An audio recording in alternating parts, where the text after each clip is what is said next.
롯데 서포터들 사이에서 마침내 이런 목소리가 나오기 시작했습니다.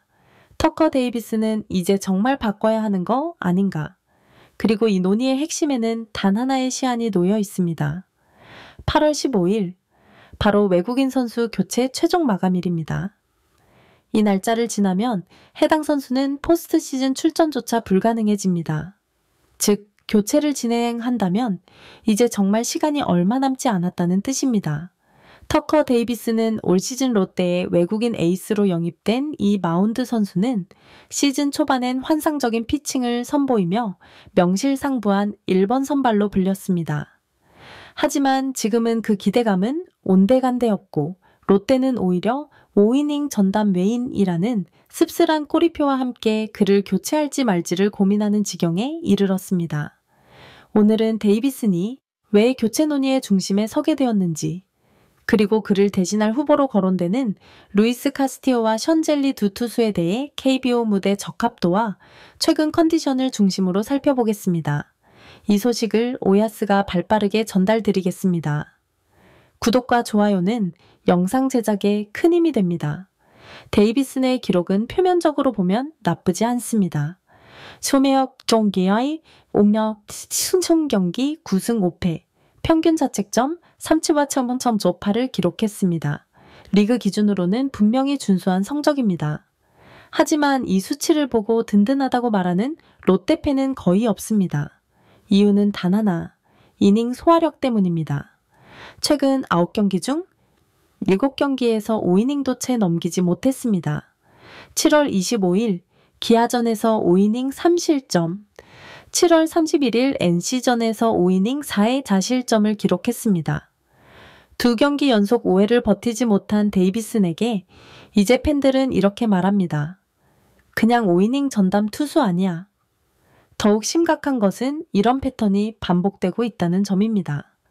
초중반 2, 3이닝은 안정적으로 던지지만 4, 5이닝부터 급격히 흔들리기 시작합니다. 특히 타순이 두 번째로 돌아오는 시점에서 타자들이 적응하기 시작하면 데이비스는 더 이상 예전의 모습을 보여주지 못합니다. 구속도 초반 104에서 576km에서 후반으로 갈수록 142, 143km로 떨어지는 경향을 보이고 있죠. 이는 단순한 성적 문제가 아니라 팀 운영에 직결되는 심각한 이슈입니다. 지금 롯데는 우승을 향해 치열한 경쟁을 펼치는 상황이고 매 경기 6, 7이닝을 책임질 수 있는 에이스급 선수가 필요한 시점입니다. 그런데 데이비스는 딱 5이닝까지만 던지고 내려옵니다. 그 뒤부터는 정철원, 최준용, 홍건희, 김강현, 정현욱 등 매일 필승조를 쏟아붓는 소모전이 시작되죠.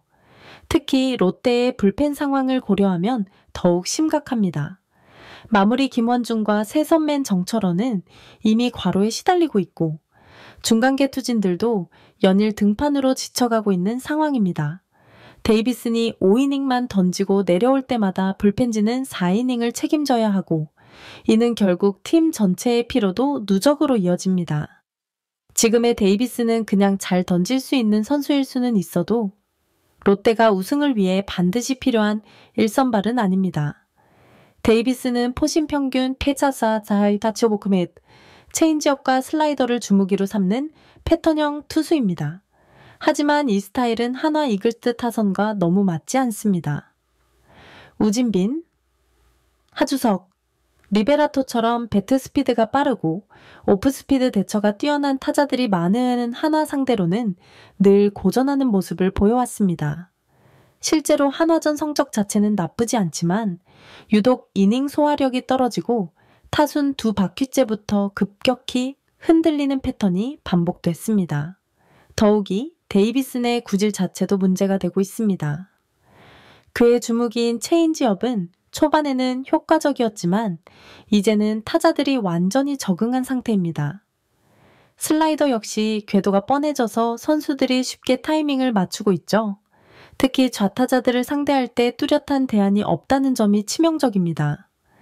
가을 야구에서 롯데가 만날 가장 유력한 상대는 바로 한화입니다. 그런 상황에서 데이비스는 상대 타선에게 가장 먼저 집중 공략당할 수밖에 없는 카드입니다. 단순히 부진의 문제가 아닙니다. 구종 구성, 구속, 경기 운영 패턴까지 포함한 구조적 미스매치입니다. 이건 전략적으로 봐도 충분한 교체 명분이 됩니다. 실제로 최근 하나와의 직접 대결에서 데이비스는 좋은 모습을 보여주지 못했습니다. 타자들이 그의 패턴을 완전히 읽어내고 있고 특히 클러치 상황에서의 제구력 부족이 계속 드러나고 있죠. 이런 상황에서 포스트 시즌 1차전에 데이비슨을 선발로 내보낼 수 있을까요? 지금 커뮤니티는 데이비슨에 대해 다음과 같은 반응을 보이고 있습니다. 성적만 보면 나쁘진 않은데 실제 경기 보면 너무 꿇어있다. 가을 야구에서 5이닝 던지고 불펜에 맡길 거냐? 그냥 리즈 시절 끝난 외인 같다. 속구도 예전 같지 않아 보인다. 이닝 못 먹는 선발은 의미 없다. 국내 투수랑 뭐가 다르냐? 한화 폰세카, 와이스 보면서 느끼는데 데이비슨이랑 비교하면 진짜 격차 심하다. 특히 팬들이 가장 답답해하는 부분은 데이비슨의 경기 운영 방식입니다. 초반에는 좋은 볼을 던지면서 기대감을 높이지만 중반부터는 급격히 무너지는 패턴이 너무 뻔해졌다는 것이죠. 상대 타자들도 이제는 4위 5이닝만 버티면 된다는 마음가짐으로 임하고 있는 것 같다는 의견도 많습니다. 팬들은 분명히 말하고 있습니다. 지금 바꾸지 않으면 우승 못한다고 말이죠. KBO 외국인 선수 공시 마감일은 8월 15일입니다. 이전까지 교체가 이루어져야 해당 선수가 포스트 시즌 출전이 가능합니다. 즉 데이비슨을 쓸 거면 계속 쓰고 바꿀 거면 지금 결단을 내려야 한다는 것입니다. 기회는 이제 한두 경기 정도 남았고 데이비슨이 또 5이닝만 던진다면 롯데는 그를 방출하고 새로운 외국인을 영입하는 쪽으로 기울 가능성이 매우 큽니다. 구단 입장에서도 이런 팬들의 목소리를 무시하기는 어려운 상황이죠. 그렇다면 데이비슨을 대체할 수 있는 후보들은 누가 있을까요? 현재 가장 유력하게 거론되는 2명의 투수가 있습니다. 루이스 카스티오는 MLB와 일본 NPB를 모두 경험한 풍부한 국제무대 이력의 우한 투수입니다. 올 시즌 일본 독립리그에서 최고 구속 100고 좀 3규모도 평균 148km를 유지하며 평균 자책점 3,991야드 WP1.2를 기록했습니다. 포심, 슬라이더, 체인지업, 스플리터 등 다양한 변화구를 고르게 구사할 수 있으며 정교한 스트라이크 존 공략 능력까지 보유하고 있습니다. 카스티오의 가장 큰 장점은 구속입니다. 데이비슨보다 전행심 4km의 빠른 구속으로 한국 타자들에게 부담을 줄 수 있고 특히 직구와 변화구의 속도 차이가 명확해서 타자들이 타이밍을 맞추기 어려워할 것으로 예상됩니다. 또한 일본에서의 경험이 있어 아시아 야구에 대한 이해도가 높다는 점도 긍정적입니다. 과거 2020년 미국 인디리그에서는 평균 자책점 2,000.79 피안타율 이할 때의 안정적인 기록을 남기기도 했습니다. 당시 그의 피칭을 본 스카우트들은 제구력이 뛰어나고 경기 운영 능력이 좋다는 평가를 내렸습니다. 특히 압박 상황에서도 침착함을 잃지 않는 멘탈리티가 인상적이었다고 합니다. 장점을 정리하면 다음과 같습니다. 일본에서 2년간 활약으로 토비이오 적응 부담이 낮고 낮은 볼넷 비율과 다양한 구종, 안정된 제구력, 데이비슨보다 빠른 구속을 가지고 있습니다. 또한 좌우 타자를 상대로 고른 실력을 보여준다는 점도 매력적입니다. 하지만 우려점도 존재합니다. 일본에서의 선발 경험 부족이 가장 큰 문제입니다. 주로 불펜으로 기용된 이력이 많아서 6, 7이닝을 책임질 수 있는 체력과 내구성에 대한 의문이 있습니다. 또한 오릭스 시절 감독과의 불화설이 존재하는데 이는 팀 내 화합에 악영향을 미칠 수 있는 요소입니다. 가장 큰 리스크는 6월 이후 공식 등판 기록이 없다는 점입니다. 약 2개월간 실전 경험이 없는 상태에서 KBO 리그에 바로 적응할 수 있을지 의문입니다. 경기 감각과 피칭 리듬을 되찾는 데 시간이 필요할 수도 있고 그 사이에 시즌이 끝날 수도 있습니다. 션젤리는 이베이 싱치미치라는 KBO 역대급 피지컬을 자랑하는 우한 싱커볼러입니다. 이런 키에서 나오는 각도는 한국 타자들에게는 매우 생소한 경험이 될 것입니다. 싱커, 커터, 너클 커브 등 다양한 구종을 높은 타점에서 내리꽂는 투구폼은 KBO 타자들에게 매우 생소한 유형입니다. 실제로 메이저리그 스카우팅 리포트에서도 공이 2층에서 떨어지는 느낌이라는 표현이 자주 등장했습니다. 이는 타자들이 공의 궤도를 예측하기 어렵다는 의미로 적응 기간이 필요한 상대라는 뜻입니다. 특히 그의 싱커는 타자들에게 착각을 불러일으키기 쉬운 구질로 평가받습니다. 젤리의 가장 큰 무기는 역시 압도적인 키에서 나오는 투구 각도입니다. 한국 선수들은 대부분 180cm 중후반의 투수들과 대결해 왔는데 200cm에서 던지는 공은 완전히 다른 각도로 들어올 것입니다. 이는 초반에 큰 혼란을 줄 수 있는 요소입니다. 장점은 명확합니다. 다양한 구종, 압도적인 키에서 나오는 타점, 국내 타자들이 적응하기 어려운 유형이라는 점입니다. 특히 그의 너클커브는 메이저리그에서도 호평을 받았던 구종으로 KBO에서는 더욱 위력적일 것으로 예상됩니다. 하지만 리스크가 만만치 않습니다.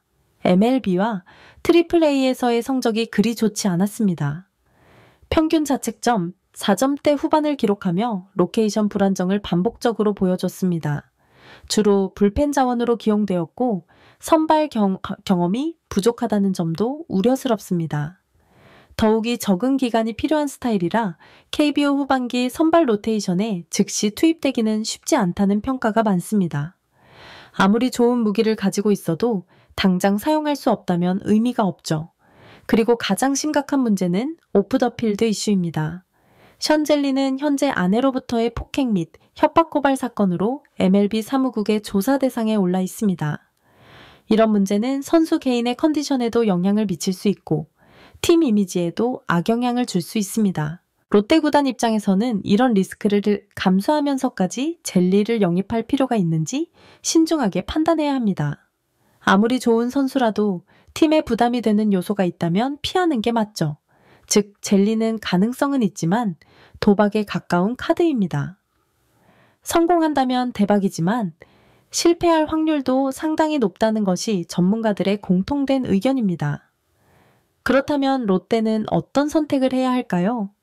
현재 상황을 종합해보면 데이비슨을 그대로 유지하는 것보다는 교체하는 것이 나아 보입니다.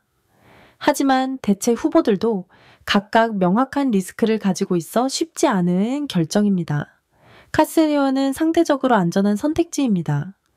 아시아 야구 경험이 있고 큰 구설수도 없으며 최소한 데이비슨보다는 나은 결과를 기대할 수 있습니다. 다만 실전 감각 회복과 선발 적응 여부가 관건이겠죠. 젤리는 하이리스크 하이리턴 카드입니다. 성공한다면 롯데에게 큰 힘이 될 수 있지만 오프 더 필드 문제와 적응 기간을 고려하면 부담스러운 선택입니다.